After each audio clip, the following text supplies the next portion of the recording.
Hello everyone, I'm Bobo Recaps. Abby, a 42-year-old single woman, faces two types of emergencies in her life. The first is her everyday struggle with her mother, who is in the final stages of Alzheimer's, and the second involves unexpected accidents. Abby is the head of the 911 dispatch team. Every day she deals with all sorts of incidents, from car accidents and fires to break-ins and heart attacks. Today, Abby receives a call from a mother. Her son has suffered a head injury after hitting a diving board, and he has stopped breathing. Abby quickly tracks the location via satellite and dispatches the rescue team. Meanwhile, she instructs the mother on how to perform CPR on the boy. The rescue team, led by Captain Bobby, arrives on the scene, assesses the situation, and begins the rescue operation. Abby, still on the line, anxiously waits, and when the mother hangs up, Abby's left wondering if the boy survived. Most people hang up once help arrives, so Abby often doesn't know the outcome. Fortunately, the boy was saved in time. But sometimes, not knowing the result is a blessing. Like in the case where, despite Bobby's best efforts, he couldn't prevent a woman from taking her life. It's in these moments, Bobby often seeks solace by going to church to confess, the only way he can relieve his stress. At Station 118, aside from Captain Bobby, there's the new recruit Buckley, an Asian guy named Chimney, and the only female in the team, Henrietta. Today, Buckley got reprimanded by Bobby for using the fire truck to flirt. Even a few seconds delay in a rescue can be deadly, and this is his first warning. 2 more strikes, and he's out. Just as they sat down to eat, a call comes in. A young man reported hearing a baby crying from inside the bathroom wall. He suspected someone had flushed the baby down the toilet. At first, no one heard anything, thinking the man was under the influence of something. But later, the captain heard the noise too. Using a stethoscope, he tapped the walls to locate the pipes and marked the spot. Chimney found the situation hard to believe, but Bobby seriously suggested it could be a newborn. Since a newborn's bones are soft and flexible, like a sponge, they had no choice but to tear down the wall. Buckley quickly grabbed the saw. Officer Athena arrived after hearing the news and, along with her team, began searching the upper floors to find the mother. Henrietta suddenly realized that if someone upstairs flushed the toilet, the water could suffocate the baby. She ran down the hall, shouting for no one to flush. At the end of the hall, 2 people saw the police and quickly ran into their room, raising suspicion. The rescue team broke down the wall and cut open the pipe to find the baby inside. They tried to push the baby out but couldn't, so Bobby used the defibrillator's lubricant to free the baby. Thankfully, they managed to pull the baby out, and after CPR, the baby's cries filled the air, allowing everyone to breathe a sigh of relief. But the baby needed to be rushed to the hospital immediately. Buckley volunteered to take the stairs instead of waiting for the elevator. Meanwhile, Athena followed a trail of blood down the hall, leading to the source of the pipe. She quickly returned to the suspicious room from earlier, where she found a girl lying weakly on the bed with bloodstains on her clothes. Buckley reached the ambulance just as Athena stopped him, insisting they bring the baby's mother to the hospital as well. Buckley didn't want to help this irresponsible mother and loudly refused Athena. Luckily, Bobby arrived in time and took the mother along. The baby's heartbeat was faint, barely detectable. The guilt-ridden mother weakly asked, "Will it die?" Bobby held her hand and placed it on the baby's, and the baby's tiny fingers gripped her pale hand. At that moment, the mother must have realized how foolish her actions had been. As both mother and child were taken into the hospital, Buckley wanted to follow, but Bobby stopped him. Their job was done. The rest was up to the doctors. Athena then confronted Buckley, telling him he doesn't have the right to choose who lives and who dies. If he continues to work based on his emotions, he'll be fired next time. The next day, the 911 call center received a distress call from a girl who was being strangled by her pet python. When the rescue team arrived, they were shocked at the scene. A large yellow python was wrapped around the girl's neck. Bobby put on gloves and tried to remove it, but the snake only tightened its grip. Henrietta suggested sedating the snake, but the few minutes needed for the sedative to take effect was too long. With the girl nearly suffocating, Buckley didn't hesitate and used an axe to deal with the snake, saving her life. Despite Buckley's bravery, he once again used the fire truck for personal matters. Bobby climbed to the rooftop and saw Buckley in a compromising situation with the python's owner. He decided to fire Buckley. 2 infractions in 2 days were enough. A firefighter carries 27 kilos of gear. When you choose this job, you have to leave all your personal problems behind, along with those 27 kilos. Even a few seconds delay can result in death. If you can't respect the job, then it's better not to do it. No matter how much Buckley pleaded, Bobby didn't change his mind. As Buckley begged Henrietta to speak on his behalf, a call came in. The team quickly jumped into the fire truck and left, leaving Buckley behind. Not long after, Abby received a 911 call from a girl named Lily, who said someone was trying to break into her house. In a panic, Lily ran upstairs, but the clues she provided were few. Her family had just moved in, and she didn't remember the address. Her phone also had no GPS. Through Lily's descriptions, Abby managed to narrow down the location. At the same time, she tried to contact Lily's mother, but unfortunately, the mother had left her phone at home. Abby came up with an idea, to have Athena sound the siren. By the sound of it, Abby could estimate the distance between them. It was a good idea, but it might scare off the intruders. Recently, there had been several break-ins in the area, with some leading to fatalities. But a fire truck siren wouldn't alert the intruders. Athena quickly called Station 118. However, they were tied up with an accident and couldn't respond, but the fire truck would still arrive. And who else would be driving it but Buckley, who had just been fired? Lily, in a moment of panic, ran into the living room and bumped into one of the intruders. She screamed and fled. At the same time, Abby heard Buckley's fire truck siren and quickly relayed the information to him. Just as Lily's mother returned home, Buckley rushed to stop her. Meanwhile, Abby heard Lily being caught by the intruders and shouted into the microphone, "I'm from 911. I've already dispatched the police. I know exactly where you are. If you let the girl go, I'll help you escape." The intruders were convinced and left Lily behind, escaping through the back door. But then, one of them realized they had been tricked and angrily turned back, taking Lily as a hostage. As he led her outside, Lily bit his hand and ran. The thief tried to escape on his motorbike but was stopped. He turned around, intending to shoot Athena, but was suddenly hit by a blast of water from Buckley's fire hose, knocking him off his bike. Athena gave Buckley a nod of approval before arresting the thief. Abby anxiously asked Buckley for an update, and upon learning that Lily was safe, she breathed a sigh of relief and thanked him. But Buckley said it was they who should be thanking her for stalling long enough to locate Lily. She was the real hero, and his words touched Abby deeply. As Buckley drove back to the station, he sincerely apologized to Bobby. Bobby decided to give the young man another chance to stay with the fire department. Devin and his best friend are waiting in line for a roller coaster. Watching the riders scream, Devin suddenly feels a bit scared, but his friend insists on going, worried that if they don't, the girls will laugh at them. Unfortunately, Devin's instincts prove right. Not long after they get on the ride, an accident happens.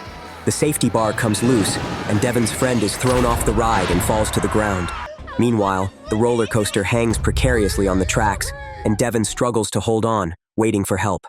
Bobby's team quickly arrives at the scene, and Buckley eagerly volunteers to climb up and save Devin. Devin anxiously asks about his friend's condition. His friend didn't make it, but to comfort Devin, they can only tell him a lie. Athena even sends a stretcher to take the boy away to make Devin believe it. Buckley tries to convince Devin to reach out to him, but Devin worries that the crowd below will capture the ugly scene and post it online, making him a laughingstock. Buckley wants Devin to focus and not think about that. He tells Devin to trust him. If Devin reaches out, he can save him, but unexpectedly, Devin chooses to give up. Everyone at the scene is horrified by this.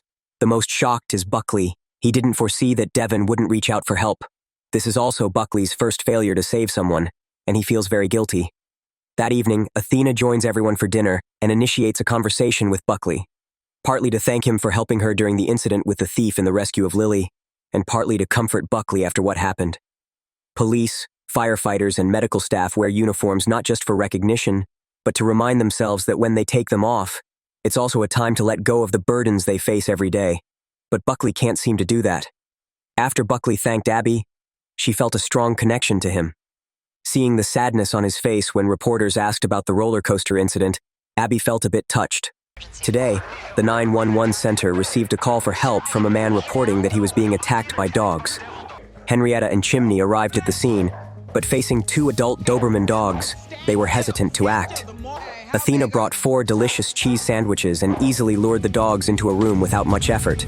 As they were about to leave, Athena suddenly noticed that both doors were locked. The dogs couldn't enter unless they lived there. Clearly, the man was a thief, boldly leaving as if he were the homeowner. After hearing Abby's story, the caregiver encouraged her to call Buckley. Abby gathered her courage to call the young man. Besides offering him comfort, she was shy and didn't know what else to say to progress their relationship. Today, Buckley attended Devon's funeral. His sister blamed and held him responsible for her brother's death. Her words made Buckley feel terrible, and he began to withdraw. While working, a window cleaner faced an unfortunate incident, hanging upside down outside a tall building. Staff in the building quickly called 911. Once the team arrived, Captain Bobby sent Buckley up the ladder to reach the window cleaner. But Buckley made an excuse to avoid direct contact with the victim. After completing the mission, he took the initiative to report himself to the captain. A year ago, he joined the Navy SEALs. They needed emotionless individuals there, but Buckley couldn't do that. He loved this job because he could be strong and save people. The captain understood, so he gave Buckley the business card of a psychologist.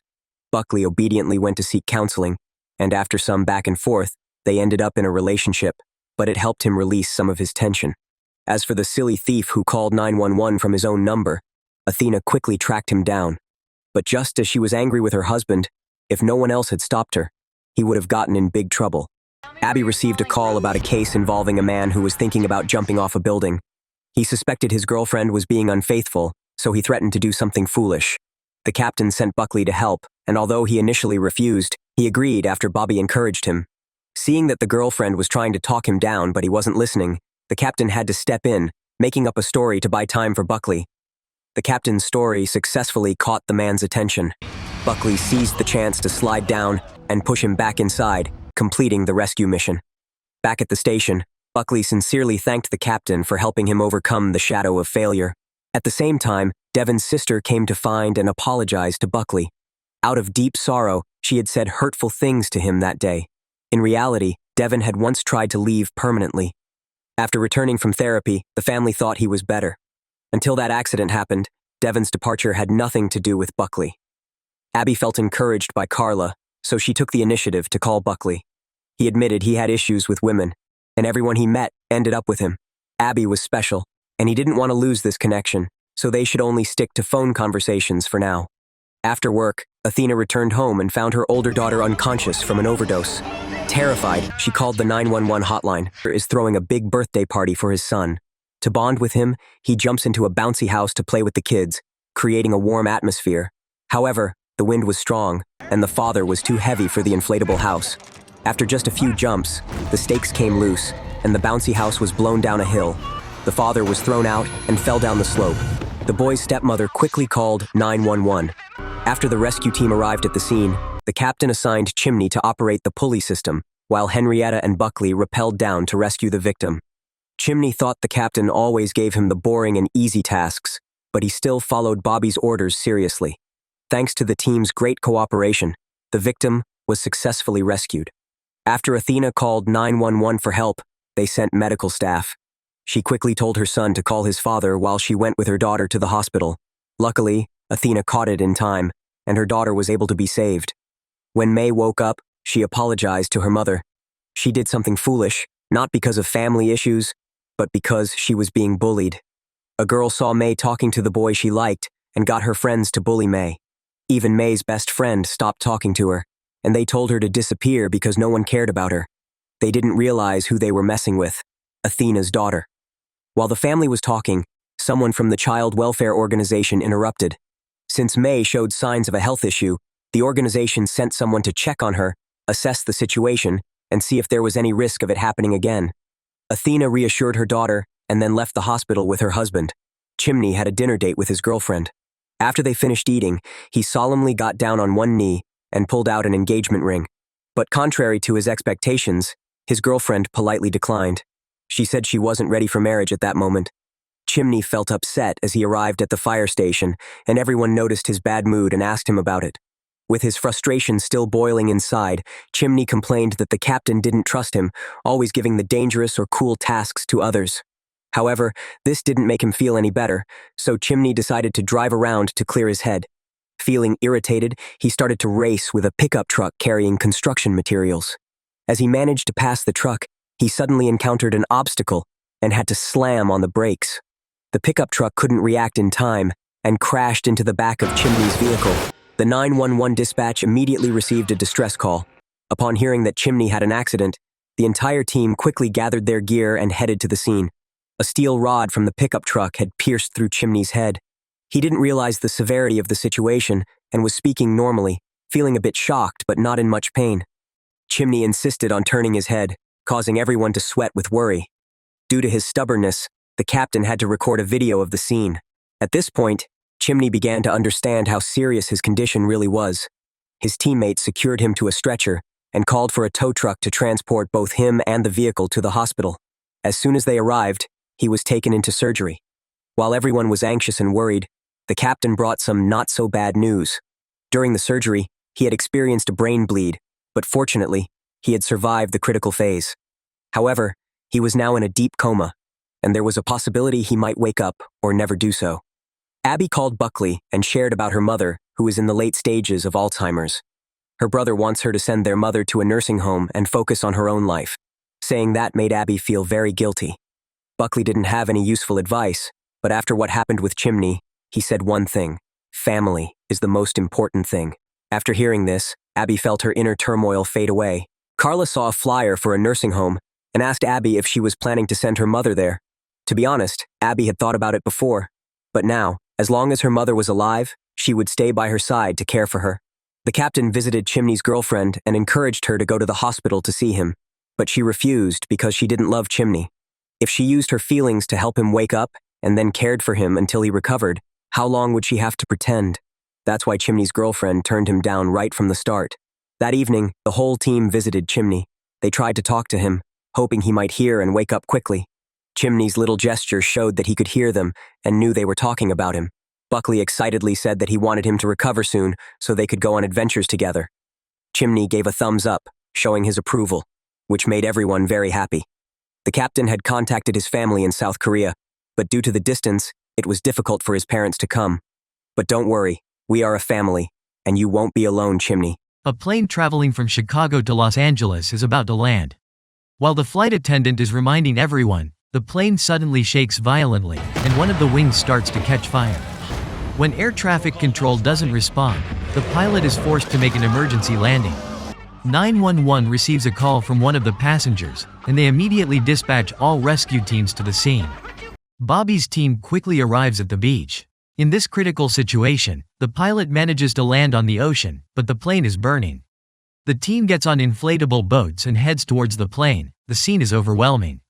Bodies are floating everywhere, and some people are clinging to the wing of the plane, waiting to be rescued. At least 30 passengers have lost their lives after the crash. Bobby estimates the plane will sink soon, and all passengers must be evacuated to the shore within 4 minutes. Buckley quickly lowers a lifeboat, allowing the passengers to board one by one.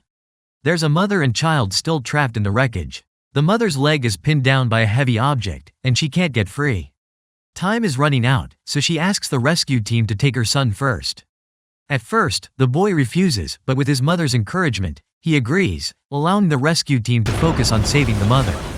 Seeing this, the captain promises her he'll get her out.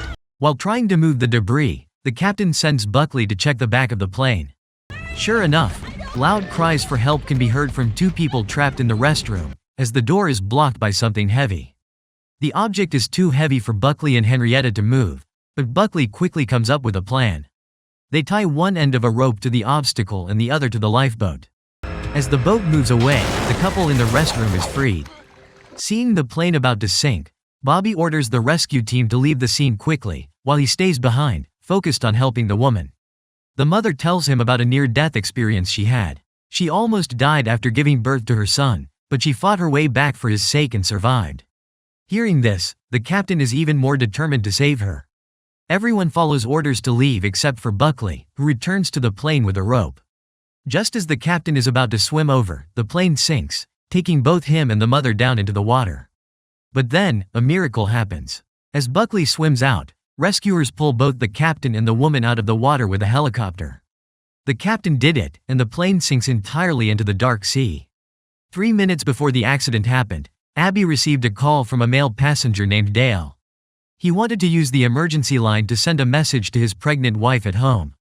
He was afraid he wouldn't be able to be by her side when their daughter is born. He just wanted her to know that even if he doesn't make it, his love for her will always remain, and he truly loves her very much. Before he could finish his sentence, the line was cut off, leaving Abby feeling very emotional. After seeing the woman and her son reunite, the captain stands quietly for a long time, deep in thought. Later, he stands alone by the beach, lost in his own thoughts. Abby sees Buckley on the news and calls him, asking about the man named Dale. Sadly, Dale doesn't survive. Abby hopes she won't have to send the recording to his wife. Dale's wife receives Abby's message and immediately drives to the station in the middle of the night. After hearing her husband's final words, she breaks down crying on Abby's shoulder. Abby goes home feeling completely exhausted. Carla, seeing this, offers to stay and take care of Abby's mother so she can rest, but Abby refuses. However, she unintentionally falls asleep. When she wakes up, Abby is shocked to find that her mother has opened the door and gone outside. A couple from India is having their wedding celebration. As everyone is singing and dancing, a tragedy happens. The entire floor in the middle of the hall suddenly collapses, taking down most of the people there. Someone quickly called the 911 hotline. By the time the rescue team arrives, 16 people have already died. The captain instructs Buckley to go to the second floor and rappel down, while he and Henrietta work on the ground. The groom is devastated because they haven't found the bride yet, but it doesn't take long before the captain and Buckley find her.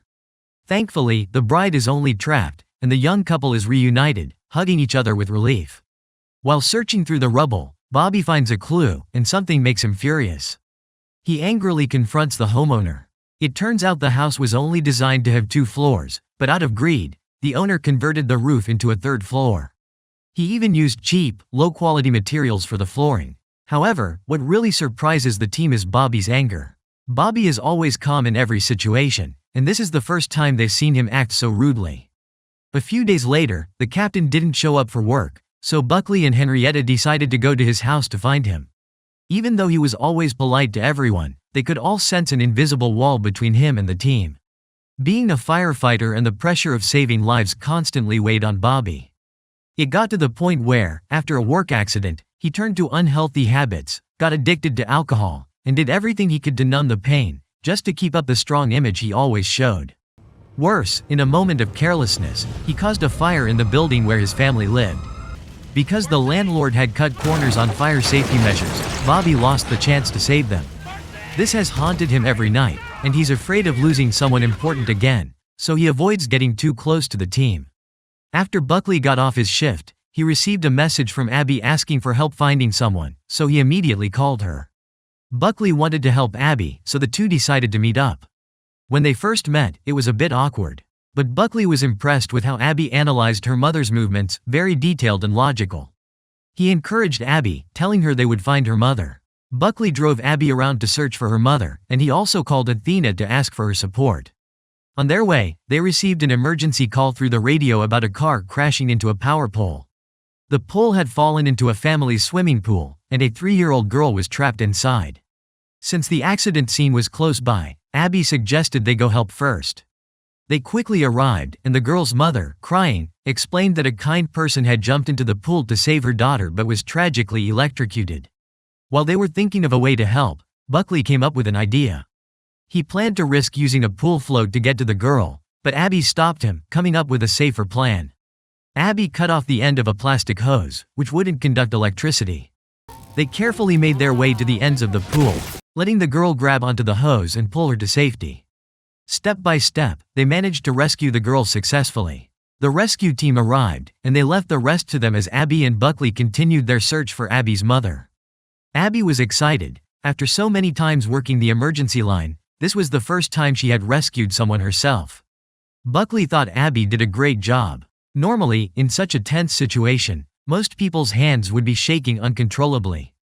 But not Abby. Her hands were warm and steady. They searched around until evening when Athena called with news. Someone matching the description of Abby's mother had been found, and they could come check. It was really her. Abby's mother had wandered farther than she thought. Some young people had found her and brought her to the hospital. After thanking them sincerely, Abby hugged her mother tightly, and both Buckley and Athena sighed in relief. Now that her mother's situation was resolved, Abby suggested that she and Buckley continue their relationship over the phone. She was worried they might make a mistake if they kept meeting in person.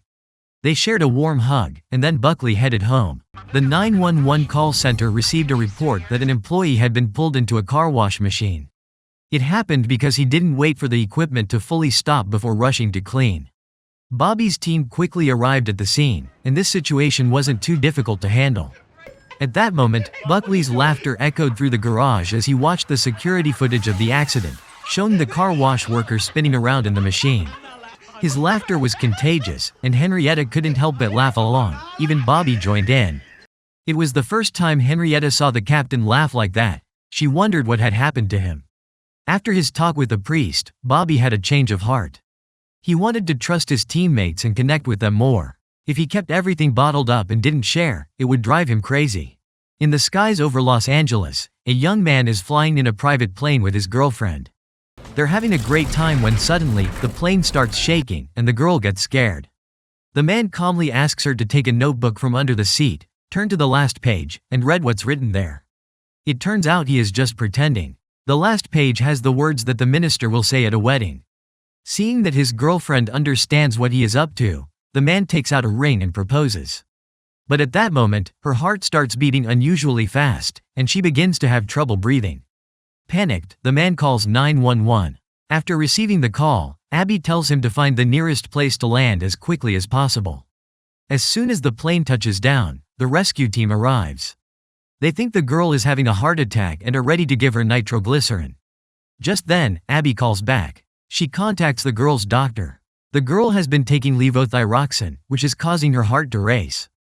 After hearing this, the captain stops Henrietta immediately, suspecting it's just broken heart syndrome, something that looks like a heart attack but isn't.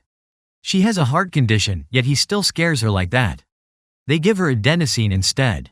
The girl quickly regains consciousness, and Abby sighs in relief. The girl looks seriously at her boyfriend and says, yes. The young man happily slips the ring onto her finger. But right after that, she slaps him hard for pulling such a reckless prank. He totally deserves it. The day before Valentine's Day is also the day Chimney recovers and returns to the team. They throw him a welcome party, a cake that has a picture of Chimney with a head injury.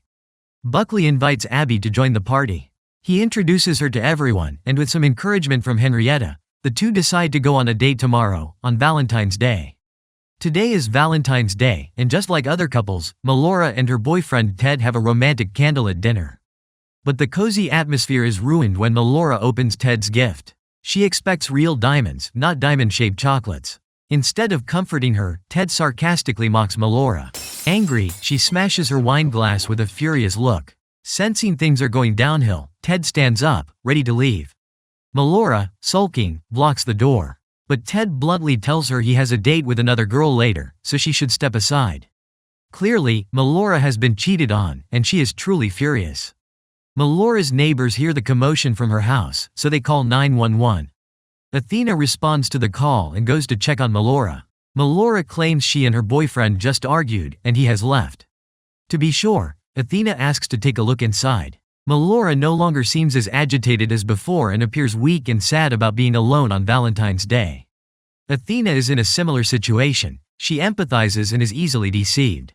She even gives Melora her card, telling her to call if she needs anything.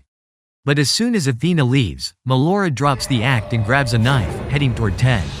The captain helps Buckley tie his tie. He also warns him not to think about getting Abby into bed, as that would ruin their good relationship. The two go to the restaurant for dinner. Not long into the date, Buckley gets so nervous that he chokes. The server tries the Heimlich maneuver, but it doesn't work, so Abby calls 911. However, if Buckley stays blocked for another 3 minutes, he suffers brain damage. She has no choice but to call again, connecting with her colleagues at the emergency medical hotline. Under the guidance of a professional, Abby makes an incision at the dip between the Adam's apple and the tracheal vein. She inserts a pen into the opening and blows 3 times, successfully allowing Buckley to breathe again. At this moment, the center sends Athena back to Melora's house again. But this time, Melora's mood is much better than before. It turns out Melora just wants to give Athena some candy to thank her for her advice. Athena doesn't want to waste time and is about to leave. Melora turns around. She accidentally spills wine on Athena's uniform. Athena has to go to the restroom, but whether it is accidental or intentional, Melora calls out that there is ammonia under the sink. It is good for cleaning blood stains. This makes Athena cautious, as there are many bottles of medicine behind the glass cabinet. She then looks into the bathroom and sees blood stains left behind. Athena draws her gun and carefully steps outside. She turns on the light in a room and finds a man's body on the table. His hands and feet are glued, as if he has been taken apart and then put back together. Suddenly, Melora appears from behind and subdues Athena. Athena is then tied to a chair by her. She tries to persuade Melora to untie her, but Melora completely ignores this plea. While they are talking, a girl's desperate cries suddenly come from the basement. This is the girl Ted has mentioned. Melora wants both of them to disappear, so she uses Ted's phone to lure the girl to her house. Athena says, "What if that girl is one of Ted's victims? It would be best to bring her up here and find out what is going on." Melora thinks that if the girl is still alive, she will steal Ted from her. For Melora, Ted is perfect, but his heart is a bit broken. Athena is a good person with a pure and beautiful heart. Ted will become better with Athena's heart. Athena feels scared by Melora's words. Taking advantage of Melora's focus on finding tools, Athena rambles on about the origin of Valentine's Day. In the meantime, she tries to untie herself. Just when it seems Melora is going to attack Athena, there is a knock at the door. Melora intends to go out but then thinks twice and lunges toward the policewoman. At that moment, Athena successfully frees her hands. She grabs a bottle of wine and knocks Melora out instantly. She opens the door, and a girl rushes into the house. Ted has a date with her but ends up standing her up. She follows the location from his phone to get here. Luckily, this gives Athena some valuable time. What an unstable Valentine's Day it is. Athena is exhausted when she gets home. She sees the wine, cookies, and the Valentine cards made by her 2 kids for her. All her fatigue seems to disappear instantly. In the rescue profession, there is a strange belief about the full moon night. Whenever this day comes, people seem to lose their minds, displaying many unusual behaviors, and the crime rate is higher than usual. The night of the full moon for the 118 rescue team begins with a young girl stuck in a claw machine. This case is pretty simple, and Buckley quickly handles it. Abby receives a call from an elderly woman. She says there's a man standing outside her house, staring at it, but she can't see his face clearly. She's so scared that she's having trouble breathing. Abby, concerned, tells her to stay on the line. The rescue team is on the way. When Chimney's team arrives, they find the elderly woman alone in the house. Their presence calms her down, and her blood pressure drops. While Henrietta is sitting with the woman, she suddenly notices a reflection in the window. It's Chimney. She also spots muddy footprints on the floor behind the sofa. Henrietta is sure someone has entered the house. The elderly woman was too frightened to notice, but the intruder had clearly been standing right behind her. Athena feels chills hearing Henrietta's analysis. If the woman hadn't called 911, something terrible could have happened. They decide to have the woman stay at her daughter's house for a few days for safety. As soon as this case is resolved, another call comes in. This time, it's Kathy. Kathy frantically says that someone is trying to break into her house. Abby tells her to stay on the line, lock the bedroom door, and yell that she's called the police. But after a few desperate screams, the line goes dead. It's too late. Abby feels a heavy weight on her. Buckley and the captain are sent to a prenatal yoga class. They check on a pregnant woman who had some trouble during the session. Luckily, everything seems fine. She might have a slipped disc, so they plan to turn her over with the yoga instructor's help. Suddenly, the pregnant woman next to her cries out, she's having contractions. The captain gives Beth some water and calmly guides her through her breathing. Another pregnant woman's water breaks, leaving both men momentarily stunned. Buckley quickly calls the center to request more help. This mother is on her 4th pregnancy, so she knows the baby is on its way. The captain initially thinks it's just a contraction, but now it's clear she's about to give birth too. It's too risky to head to the hospital now, so the captain decides to deliver the baby right there. When the full moon reaches its peak, it can trigger labor pains. And sure enough, another baby is ready to be born. Buckley is nervous since he's never delivered a baby before. The captain reassures him that he'll guide him through it. Before long, under the captain's guidance, a baby is born. Another mother, with a pelvis smaller than the baby's head, is quickly sent to the hospital. The 4th-time mother, with her experience, handles the birth on her own. It's a healthy baby boy. Meanwhile, Abby is still thinking about Kathy's case. A detective meets with her, asking for the call recording to see if there are any clues. The detective informs Abby that they've arrested the suspect, Kathy's ex-husband. Kathy has filed multiple complaints with the court about her ex-husband's behavior. Though he didn't confess, and his voice isn't on the recording, who else could have done it? However, Abby feels something is off. After the detective leaves, she asks a colleague to help her recheck Kathy's previous calls to 911. After comparing the recordings, Abby realizes the police have arrested the wrong person. The real culprit is someone else. Another call comes into the 911 hotline. A man reports that someone is throwing trash and rocks at cars and even knocked out a homeless person. Right after that, the man screams, urging the rescue team to hurry. Athena and the rescue team arrive at the scene. When they see what's happening, they realize the stories about the full moon might be true. A young man with a fierce look is gnawing on another person like a zombie. Athena shouts at him to stop, but instead, he gets agitated and charges at her. She fires a taser, but it has no effect. He keeps coming closer, so she has to shoot him twice. Still, he doesn't go down and continues advancing. It's only when Athena fires one more shot to his head that he finally drops. While cleaning up to head back to the station, Henrietta's ex-wife calls, inviting her over. Athena senses something's up and gently reminds her friend to think about her family before making any decisions. Abby invites the detective to listen to 2 recordings of Kathy's calls. She points out the differences between them. When Kathy faced her ex-husband, she was usually calm and even ready to stand up to him if necessary. But tonight was different. Kathy was truly terrified, and she didn't call out her ex-husband's name like she did before. The detective suggests that maybe Kathy couldn't see clearly because it was dark. Abby immediately disagrees. For someone with a history of being abused, like Kathy, if someone breaks into her house, the first person she would think of is her ex-husband. But tonight, that wasn't the case. The detective dismisses Abby's theory and refuses to reopen the investigation. He doesn't care, but one of Abby's colleagues does. He found another recording. After carefully reviewing it, they discover there's a third voice in the recording, one that doesn't belong to Kathy or her ex-husband. Abby thinks this person could provide a clue. She quickly calls Athena for help. At this time, Athena had just been moved to a desk job. She helps Abby by locating a witness who was there when Kathy's ex-husband showed up. They found the person, but coincidentally, the name of the elderly woman in the previous case is the same as the witness Abby is looking for. According to Athena's description, the witness is under 30 years old, and it turns out she is the elderly woman's daughter. Abby thinks of something and quickly goes back to her desk. She then calls Nora, the elderly woman's daughter, about her relationship with the victim, Kathy. Nora says that Kathy gave her a place to stay and helped her stay away from her abusive ex-husband. Realizing that Nora's ex-husband also knows Kathy, Abby immediately asks her to read out her current address. The police think Kathy's ex-husband is the one who attacked her, but Abby believes Nora's ex-husband is the real threat. He is looking for her. Sure enough, Nora looks outside and sees the dangerous man staring at her through the window. Abby advises Nora not to hang up, as the rescue team is on the way. The ex-husband breaks in through the door. He goes to the bathroom. He meets Nora's mother. Nora suddenly appears with a baseball bat and hits him several times. While Abby and the team are anxiously listening, Nora reports that they are okay, but her ex-husband has passed away. She finally fights back against him, and Abby breathes a sigh of relief.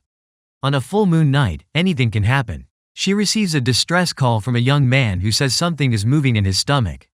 The captain and Buckley quickly arrive at the scene. He describes his pain like he is about to give birth. Each time he feels the thing moving in his stomach, he sweats profusely. With no other options, the captain takes him to the hospital just to be safe. On the way, a worm wiggles out of his pants, leaving everyone shocked and confused. Buckley is excited to discover it is actually a tapeworm. The captain is terrified and advises Buckley not to act recklessly and to leave it to the doctors. But the young man does not want to take medication. He pleads with Buckley to pull it out. This person follows a healthy diet, eating sushi 4 to 5 times a week, but he never took deworming medicine, which led to this situation. Buckley skillfully pulls out the tapeworm, which is over a meter long, and the captain nearly vomits in the car. At the end of the day, the detective returns to find Abby.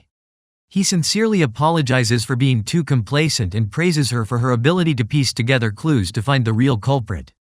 Nora's ex-husband actually cares for his mother-in-law. When he broke into the house, he did not attack her, which gave Nora the chance to fight back.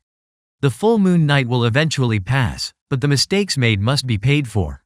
That night, Henrietta had an affair with her ex-husband. As for Buckley and Abby, they ultimately could not resist each other's attraction and broke their agreement.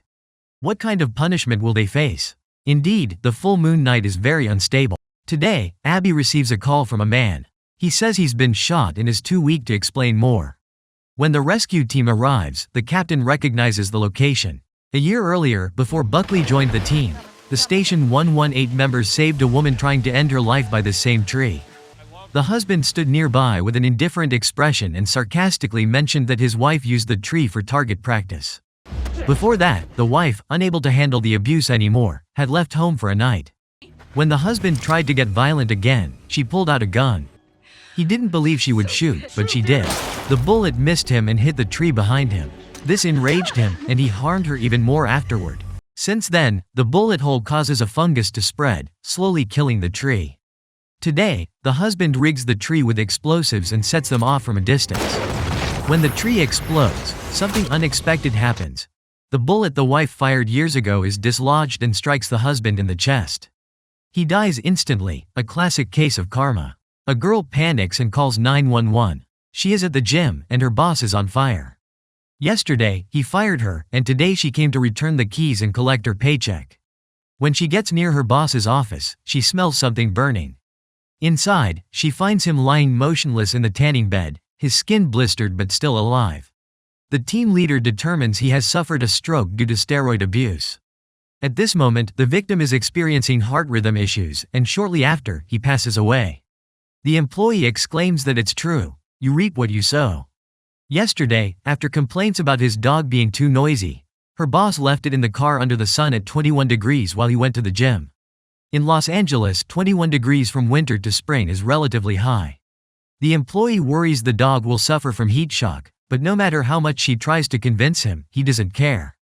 The kind girl breaks the window to rescue the dog. The timer on the tanning bed is broken, and the employee has reminded her boss to fix it many times. He insists it's still working fine, so there's no need for repairs.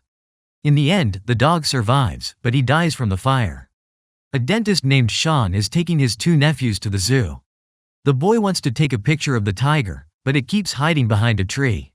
So, Sean picks up a pine cone nearby and throws it at the tiger's behind, successfully getting it to stand up. Once again, he throws something at it, and this time the tiger gets completely furious. Sean is reminded by others about his actions, and since the boy has taken his photo, he quickly leaves the scene with the 2 kids. While Sean is in the restroom, there's suddenly a commotion outside, and everyone starts running. A tiger appears behind him, looking at him and grinning. Hey, it's the one that threw something at me.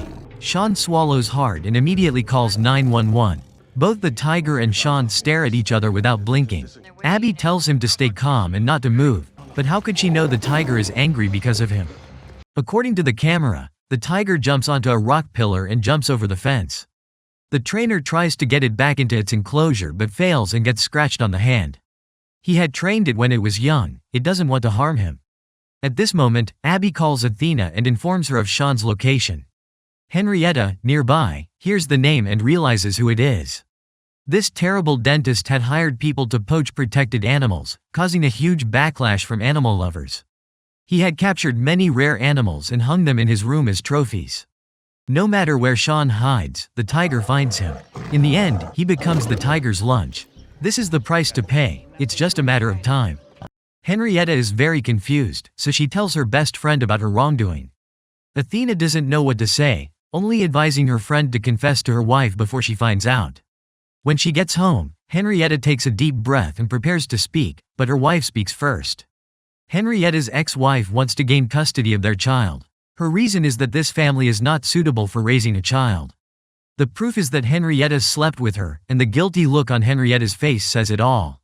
Not wanting to hear any more explanations, she packs her things and takes the child back to her own home. As humans, no one can avoid feeling weak at times. But before doing something wrong, think about the consequences you will face. A homeless man, trying to avoid the rain, crawls into a trash bin to sleep.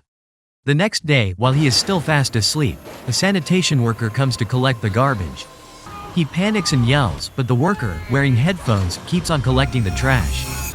In desperation, he calls 911. The rescue team quickly chases after the garbage truck but mistakenly follows the wrong one.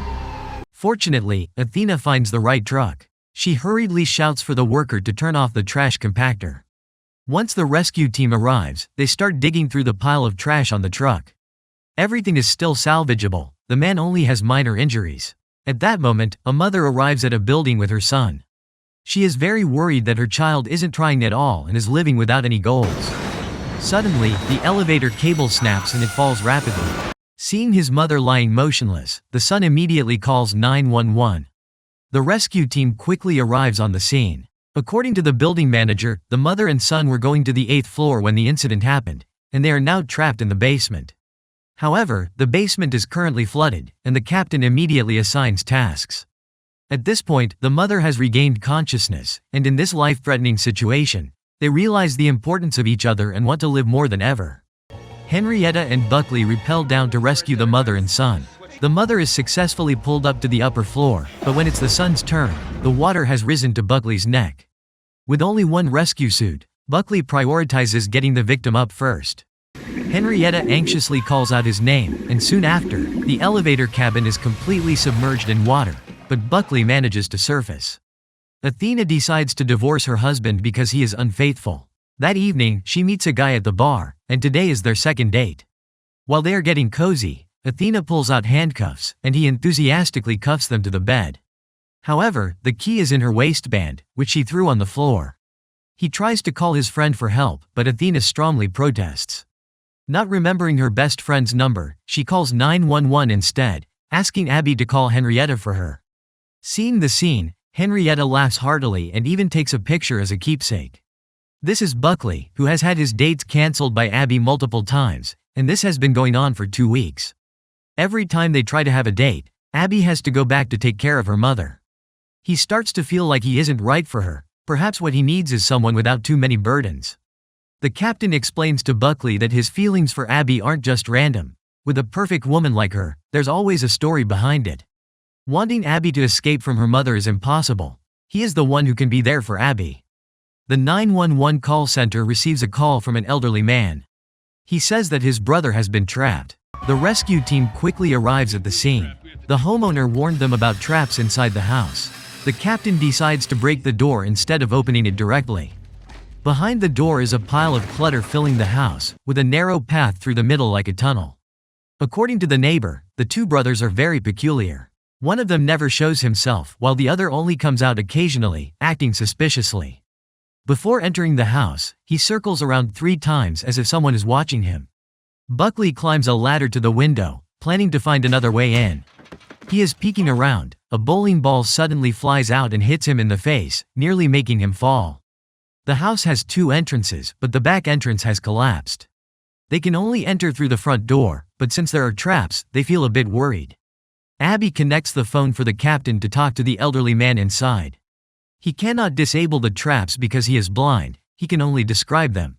The tunnel is nearly 8 meters long, and halfway through, there is a trap. If they can disable it, the other traps will also stop working. The task is assigned to Chimney because only he can fit through the tunnel. Halfway through, there is indeed a trap. A clock on the left side, and a circular saw right above it. Following the elderly man's instructions, Chimney carefully turns the clock to 11:11, which stops the saw. After dealing with it, Chimney successfully gets inside with the elderly man. Since their parents passed away, he and his brother have taken great care of the house to ensure nothing is stolen. The other team members quickly clear the clutter outside and finally find the elderly man's brother. He has a broken tibia that has pierced through the skin, and the broken part shows signs of discoloration. Chimney must adjust the bone, otherwise he might lose his leg. They carry the brother to the ambulance, but he insists on not leaving his brother behind. Chimney helps the elderly man follow them. After receiving advice from the captain, Buckley chose a cafe as their date location. If Abby had to leave, it wouldn't make her feel too guilty. However, she decided to break up with him. She didn't want to pull him into her family's mess. But Buckley was serious. He was willing to accept everything for Abby and would do anything to make it work with her. The next morning, Abby woke up to find that her mother had passed away in her sleep. She could only bury her head in her mother's arms and cry loudly. The 911 hotline receives a distress call from a woman saying her husband is going crazy. Right after that, the husband also calls, saying his wife is acting strange. She hit him on the head with a picture frame, and the center immediately sends Athena to the scene to investigate. After restraining the husband, Athena calls for the wife and notices she's hiccuping constantly. The rescue team arrives, and the husband explains that this morning, when his wife woke up, she was acting very oddly. She became irritable and started speaking in a British accent, even though she has never been to the UK. The wife says that when she woke up, she had a headache, along with hiccups and chest pain. Athena suspects she might be having a stroke. The captain immediately checks on the wife, asks her to stick out her tongue, and asks her birth date, but she can't remember. Right away, Bobby orders Chimney to administer a clot-busting drug and rushes her to the hospital. The captain decides to start fresh and creates a profile on a dating app. While everyone is teasing him, a woman suddenly storms into the fire station and starts yelling at Buckley. She says Buckley ghosted her after they had a great conversation.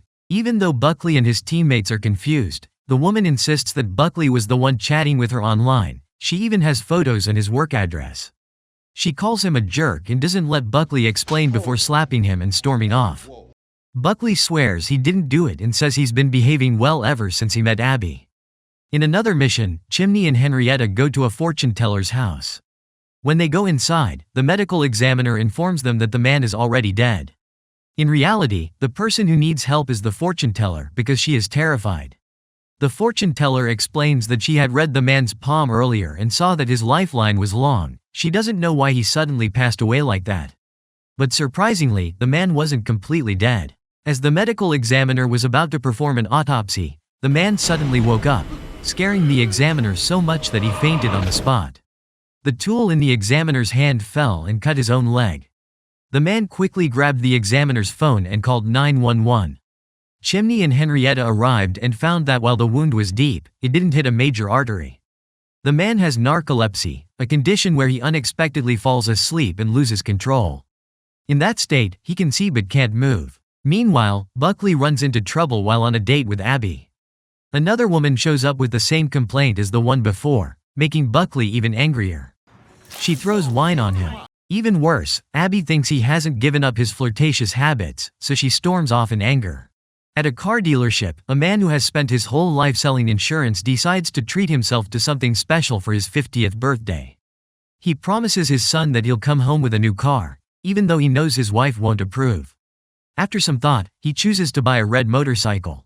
On his way home, he greets a young woman, and in that brief moment of distraction, he forgets he's crossing an intersection. A car crashes straight into his motorcycle. Bystanders quickly call 911. Athena arrives at the scene and sadly shakes her head at the captain, as the impact has left the man's body split in two. Despite losing a massive amount of blood, he's still alive. His helmet saved him from dying on impact, but his body is starting to shut down. At this moment, his son calls, and the man says his final goodbye. He proudly tells his son about the new motorcycle he bought and assures him that he would love it. He says that even if he's only riding a bicycle, he's happy because he knows he's coming home to his son. "I love you, son." With that, the man takes his last breath. Buckley returns to the fire station, frustrated, thinking Chimney is messing with him, but Chimney has no time for that. While Buckley is out again, yet another girl shows up. This time, he finds a clue about the impersonator through her. They trace the IP address and find a mobile home. When Buckley knocks, there's no response, but Chimney notices a lot of flies buzzing around. Feeling something is wrong, they call the police, who discover the owner has been dead for over 10 days. The coroner explains that the body is bloated with methane, CO2, and other decomposing gases, which is why it's so swollen. The coroner doesn't even know how to move the body. Buckley feels sorry for the man and asks the coroner to put the body in a bag before moving it.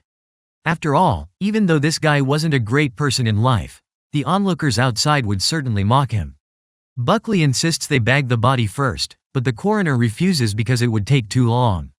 Frustrated, Buckley grabs a knife and stabs the body's stomach, releasing a horrible stench that almost makes everyone faint. With no other option, the coroner inserts a tube to slowly drain the fluids. Finally, the body deflates. By the time everything is finished, it's dark, but Buckley rushes to Abby's place to clear up any misunderstandings. However, when he arrives, he sees that Abby's suitcases are packed. Abby has decided to go to Ireland to fulfill her mother's wish and find herself again. Ireland is the place her mother always wanted to visit, and she will fulfill that wish for her. The loss of her mother has left Abby feeling lost, and she wants to use this time to rediscover herself. Buckley is overwhelmed with mixed emotions, happy for Abby but sad for himself. After all, he finally found someone special, and now she's leaving him. Because he loves Abby, he respects her decision. The next day, Buckley goes to the airport to see her off, promising to wait for her to return. Henrietta's wife finally forgives her and comes back home. The captain goes on a romantic date with Athena. I'm Bobo Recaps. That's the end of Season 1. See you in the next video.